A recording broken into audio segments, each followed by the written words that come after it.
देखिए, बिल तो पारित होना ही था, लेकिन हम हमारी बात रखी है। ये जो बिल है, अमेंडमेंट बिल वक़्फ़ में, वो क्यों लाया है? मुसलमानों की चिंता है? मुसलमानों की संपत्ति की चिंता है? नहीं। ये पूरा जो संपत्ति है लाखों करोड़ों की वक्फ बोर्ड की, वो अपने कब्जे में लेने के लिए बिल लाया है, खास करके जमीनें, लैंड्स। अब देखिए आने वाले दिनों में लैंड्स किसके खिस्से में जाती है। अभी से सौदा शुरू हो गया है ये लोगों का। ये लोग ऐसे सीधे लोग नहीं है, जब जमीन दिखते हैं तो पागल हो जाते हैं, खा जाते। अभी धारावी की जमीन खा ली मोदी जी के लाडले उद्योगपति ने, पूरी मुंबई में जमीन ले ली उस मामले में। अभी वक्त की जमीन भी खा जाएंगे, खाने वाले हैं। बड़े बड़े कल भाषण कर रहे थे, गरीबों की, गरीब मुसलमानों की चिंता, गरीब मुसलमानों की। ये कब से गरीब मुसलमानों की चिंता करने लगे?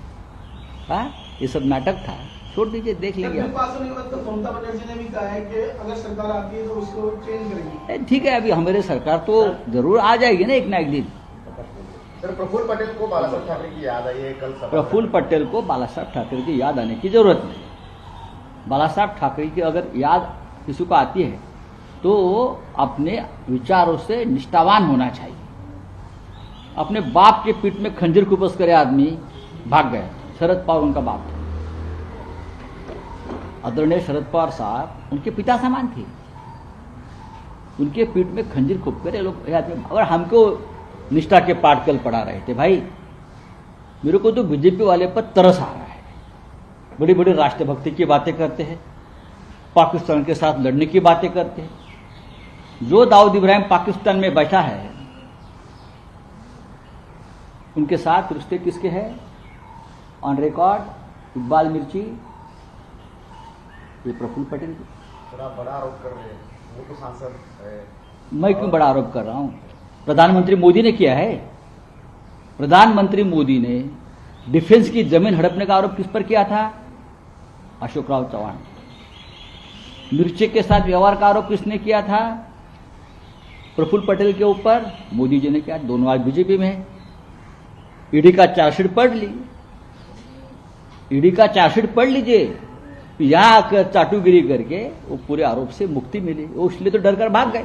हम डरने वाले नहीं, हम हमारे पार्टी में जो हमारा रंग था ओरिजिनल, उनके साथ रहे।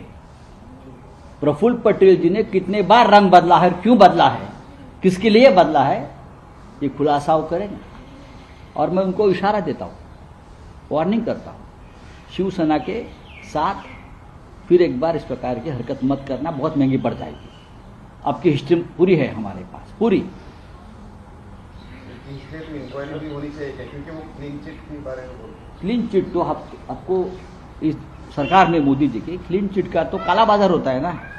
आपके बीजेपी में जाइए, क्लीन चिट खरीद लीजिए। राज्यसभा लोकसभा में आधे एमपी तो क्लीन चिट मास्टर है। जो भाग हमारे एनसीपी के और पार्टी के सभी दागी लोग जाकर क्लीन चिट लेकर बैठे हैं और अंदर बैठकर हमें ज्ञान दे रहे हैं। भाई,